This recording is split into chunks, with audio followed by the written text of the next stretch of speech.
Dan Galusha, and welcome to another edition of Dan's Fishing Tales. I'm going to be talking to you about a new reel that I just purchased off of Amazon. Got a real good deal on this thing, in fact, just in time, because the next day the deal went off. Anyway, it's a KastKing Zepher, and this is for the big thing that everybody's talking about now, the finesse style fishing with a reel. And it is different. I have not used it yet. In fact, I haven't got line on. I'm going to be showing it. It's this right here, by the way. I've got it up here because I want to talk to you about some of the features of it, and I can show you easier. Here's the reel itself, right here. And it's really lightweight. It's only 5.6 ounces. And the Assassins that you know that I've been using, because I showed you how I've been adjusting the drags on these. These are just not the drags, but the actual casting. It's just fantastic what they do. I cast those things as I've shown you. Look back at some of the videos. After I adjusted them, I don't even put my thumb on the spool. I mean, it's that good. But this is supposed to be made for casting a lot lighter weight lures. And mainly when I've done things like for crappie fishing and such as with all of my Roadrunners that I've got in my Team Crappie, and that's one of them I'm going to try on here, is a Team Crappie slab dragger. Because that thing, I've done fantastic with that. And it's actually a little swim bait with a Roadrunner spinner on it, an underspin. And it's done very, very well, and I've always used it on spinning outfits, but this time we're going to use it on casting with this.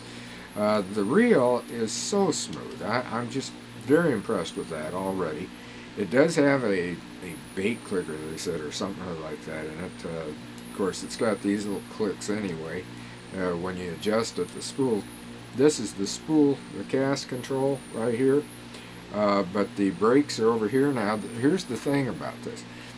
The brake system on some of the KastKings is a dual one, where you have, and I've talked to you about that before when we were talking about the adjustment. You have a centrifugal brake, and then you have a magnetic. This just has magnetic, and it has a removable side plate, just like the others. And here, I'll show you up close, right here. This is the little button right down here, and you just take that thing, and I'll look at it here, get it around here, there.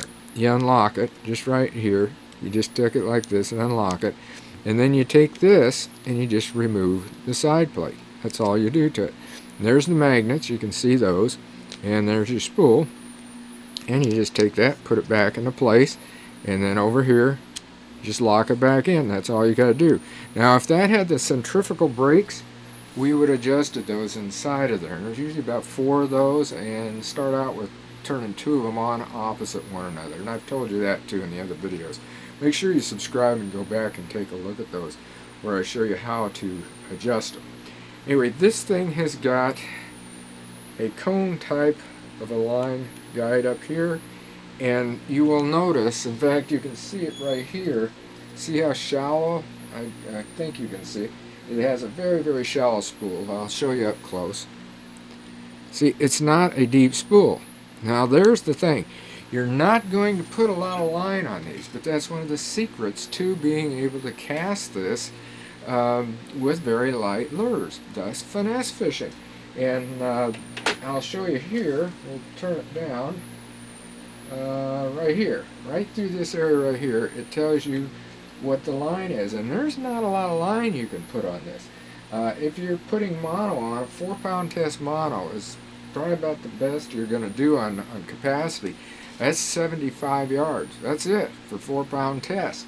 So it will, that shows you how much of a finesse type reel this is. If you go to 6, you're looking at 65. You go up to 8-pound test, you're looking at 50 yards.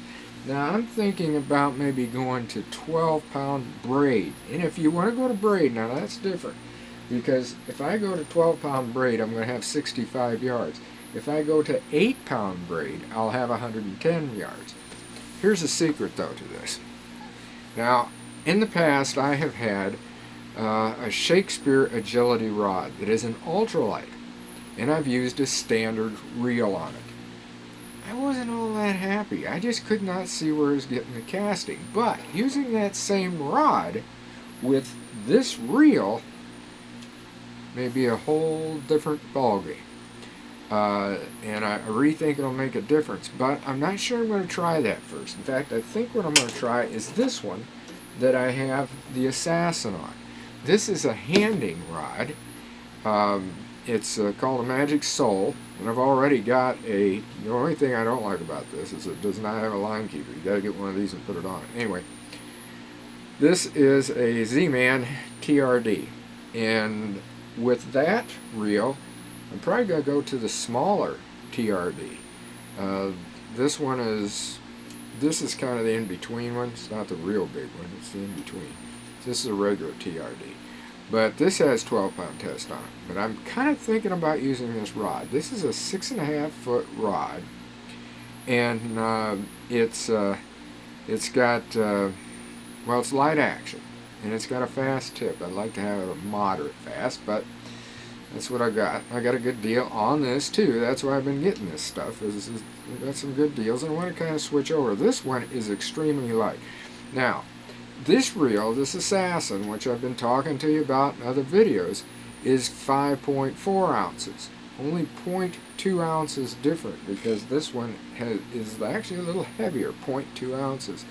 But I can't really see much difference because lifting it, I mean, but this is very lightweight. I think I'm going to try it on here, and like I said, I may try 12-pound test. I don't know. But when you're going to get a rod for one of these finesse ones, I was talking to you about, that one right there should be a good one. It's a medium light action. I would not go any higher than medium. In fact, if I could avoid it, I would avoid it and start medium light, light, or ultralight. The ultralight, like I told you, that I have on that 7-foot agility, that Shakespeare agility.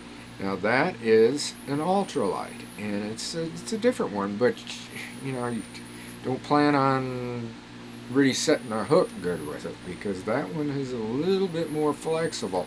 So if you're going to fish for some, I'll say like a 4-inch finesse worm, like I do with the natural 4-inch bait stuff, and of course by using the Pro X hook, now that's a little bit different too, because that's an extremely sharp hook. The same way with a Daiichi, I use any of those type. You set the hook, you usually get a pretty good hook set on it, and that's what you want to use if you're going to be using one of these, if you're going to be Texas rigging a worm. But most cases with this finesse thing, I'm probably going to be using it like I have this rigged here that I'd already showed you, on a jig head. This is on a shroom head, in fact. And I'll probably be doing it like that. And again, my Team Crappie, the Blakemore ones with the Roadrunners, all that, yeah, you know, they're just an open jig head hook, so that's a little bit different too. But again, that rod there is a medium light, and I have been looking at one that's called an L, I think, something around like that, and Handy has that too, and they've got a light action, and it's I think it's 6'6", and that's 6'6" is about the bottom I would want to go. Might go up to 7'6". I don't really care to go any higher than that on casting this. I don't know. That's my feeling. You might want to go to an 8 or 8.5. And I've used those with other things like rattle traps and blades, especially the Blitz blade. I've got an 8.5-foot steelhead rod that I use for that, that's put out by Berkeley. But these lightweight ones like this for the finesse fishing that I'm going to be doing, I think I want to probably stick with that 6.5 to maybe 7.1, 7.3 even. I think that would be about the ideal one, especially for the type of lures I've been telling you about that I'm going to be using. Now, if I go to something like a rattle trap, I was talking about the rattle trap, I probably won't cast the real heavy rattle traps on that. I might even be casting the 1/8 ounce ones, the one that is called a tiny trap. A mini trap is a 1/4 ounce. So, be going with that too. You're going to be seeing what I'm doing because we're going to be doing a little bit more on this, but I definitely wanted to show you this new Zephyr that I have. And like I said, it's for finesse fishing. It should be very interesting because finesse fishing, I've always used my B&M rod with usually a B&M reel or something like that in order to have a spinning outfit, because those are excellent spinning outfits. But this time, we're going to try some casting for finesse and see just how this reel works. So until next time, get out of the water and have a great day of fishing.